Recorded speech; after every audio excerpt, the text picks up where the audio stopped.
Pemirsa, Komedi Putar kembali. Topik kita, sudahkah kita merdeka? Pak Fuad, dulu para bapak bangsa kita, para pemuda kita bersatu untuk merdeka. Tapi setelah merdeka, kita kelihatannya tidak bersatu dan merdeka untuk masing-masing. Kenapa ini? Ya, sejalan tadi dengan pertanyaannya Pak Idris barusan, bahwa para pemimpin mementingkan kepentingan dirinya, keluarganya, dan kelompoknya.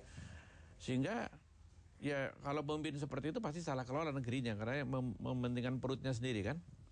Jika kita bisa melihat begini ukurannya. Dulu itu Indonesia setelah merdeka, Indonesia itu sekurang-kurangnya itu sama dengan banyak negara lain yang setara dengan kita itu, sama-sama miskinnya gitu. Dari indeks-indeks sosial ya, kayak sosial ekonomi itu sama kayak Korea apa dan sebagainya, Malaysia, Korea, masih banyak lagi. Nah, negeri-negeri yang dulu itu miskin sama-sama tangannya di bawah, tukang nerima sokongan, pinjaman, utang gitu. Sekarang rata-rata mereka sudah indeksnya udah tinggi. Udah pada di atas, tangannya udah pada di atas nih, udah pada mulia nih, udah bisa kasih utangan gitu ya. Kita Indonesia itu tambah merosot.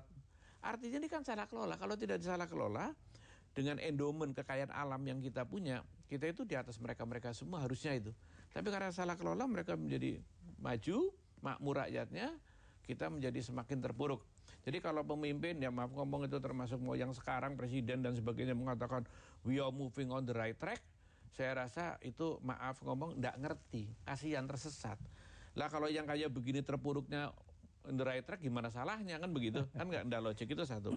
Kedua, dilihat dari APBN, ya. Lihat APBN dalam waktu, bandingkan aja Orde Baru dan sekarang. APBN itu semakin banyak yang untuk kepentingan para penguasa yang dibilang dari Pak Radar. Baik, Pak Fuad, kita terima telepon dulu. Halo, selamat malam. Halo. Halo, Assalamualaikum. Waalaikumsalam. Dari mana Pak? Dengan siapa? Dari Rio di Cilangkap, Mabes Abri. Oh, Pak Cilangkap, silakan. Silakan Pak Rio. Ini 65 tahun kita merdeka ya Pak. Ya. Tapi kayaknya rakyat belum merasakan, bahkan dibohongin gitu ya. Artinya kasarnya ditipu gitu sama pemimpin kita. Begini, yang saya ingin katakan adalah masih ada kaurat malu pemimpin kita. Satu. Yang kedua Pak, bisa nggak pemerintahan SBY ini belum sampai setahun, tapi rakyat sudah banyak menderita. Apa bisa kita cabut hak-hak pemilu kita lagi Pak? Hanya itu Pak. Terima kasih atas jawabannya Pak. Assalamualaikum. Waalaikumsalam Pak Rio. Silakan, mungkin ada tambahan lagi Pak Fuad. Jadi memang ini pemimpin harus melakukan satu reorientasi yang serius sungguh-sungguh ya. Karena memang ketidakpuasan itu saya yakin itu meluas, biasalah the silent majority itu mungkin jangan-jangan sudah diam seperti itu. Karena saya lihat ya APBN, silakan dilihat, dibikin analisis ya. APBN itu ya bukan hanya utang yang menambah gitu ya, tapi semakin besar yang tadi dibilang Pak Radar itu digunakan untuk kepentingan para penyelenggara negara, baik eksekutif maupun ini. Sisa yang untuk rakyat itu sebetulnya sudah makin nggak ada. Jadi rakyat itu nanggung, disedot, itu kekuatannya ekonomi ya, resource-nya rakyat dipakai buat membiayai penyelenggaraan negara. 10 juta orang itu. APBN berarti itu sudah tidak orientasi, sudah nggak benar. Sudah banyak buat bermawar para penyelenggara negara. Silahkan kalau tidak percaya dianalisis, dibuka APBN katakanlah 15 atau 20 tahun terakhir itu semakin menggila pemakaiannya. Indeks sosial ya, itu kemakmuran suatu bangsa dilihat aja konsumsi rakyat itu kayak apa gitu loh. Jadi jangan bermain dengan per kapita, pendapatan per kapita kan cuma hitungan di atas kertas, tapi rakyat nggak punya. Cuma ikut dihitungin yang punya padahal orang-orang lain, kelompok elit tertentu baik elit negara maupun swasta. Baik. Tapi indeks-indeksnya itu telur, daging, konsumsi ini, sayur dan sebagainya. Kita tuh rendah kelihatan orang miskinnya gitu loh. Oke, baik Pak Fuad. Bung Radar, Anda melihat ini sebetulnya di mana kuncinya ini? Kunci masalahnya tadi memang banyak sekali ya, tapi intinya kira-kira di mana, Andi? Saya bisa bicara mengenai intinya itu ya.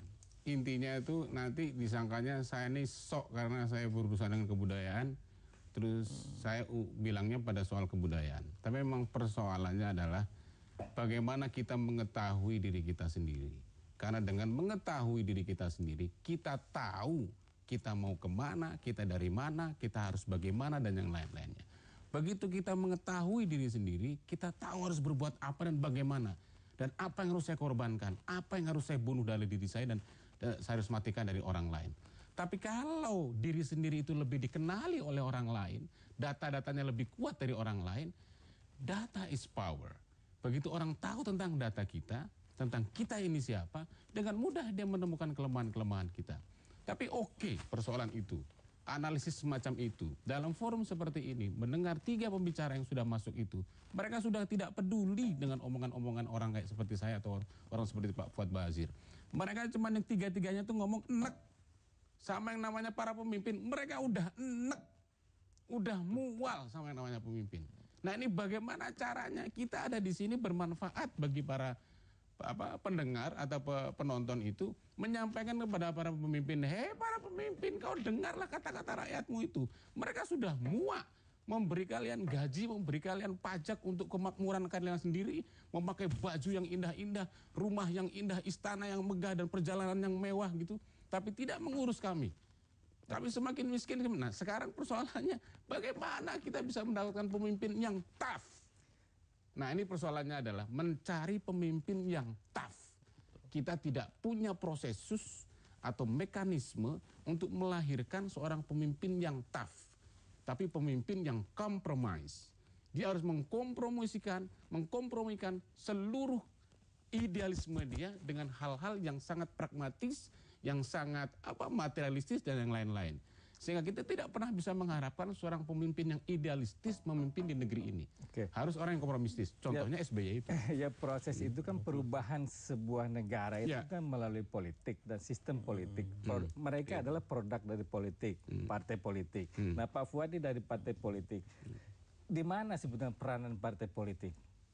Kok kelihatannya nggak ada gemanya setelah pemilu selesai, partai politik kemana? Rakyat dibiarkan seperti tadi para penelepon. Ya ini kan bagian daripada eksperimen tadi yang nggak menemukan akhirnya jati dirinya kan. Dan para pemimpinnya saya rasa di eksekutif, di legislatif ya itu pada mementingkan dirinya sendiri masing-masing. Itu saya kira satu tantangan yang berat sekali. Sehingga para yang istilahnya itu tadi radar enak, itu kalau kelompok diskusi itu pernah mengatakan gini, para pemimpin di kita itu buta dan tuli. Sehingga apa yang dikeluhkan itu dijawabnya lain. Ini contohnya aja gini, rakyat mengeluh, tidak mengatakan tidak ada barang. Yang rakyat keluhkan itu adalah melambungnya harga-harga. Dikeluhkan itu, bukan mengatakan barang ada. Jawaban pemerintah apa? Stok barang cukup. Kan gitu, stok barang cukup. Untuk saya puasa dan lebaran cukup segala macam gitu kan. Jadi yang dikeluhkan ini harga barang yang naik dibilang kalian cukup gitu kan. Ini banyak gap-gap yang seperti yang tidak nyambung gitu dalam banyak hal. Nah, jadi pemerintah itu jawabnya itu seperti asal-asalan, atau apalagi seperti negeri ini ad hoc komite ada operasi pasar gitu kan. Yaitu kayak kelompok masyarakat kecil aja bikin bazar di depan masjid itu operasi pasar gitu kan. Kan negara main-main gitu loh kan. Baik. Baik Pak Fuad, kita rehat sejenak. Pemirsa, Komedi Putar Indonesia segera kembali, tetaplah di JAK TV.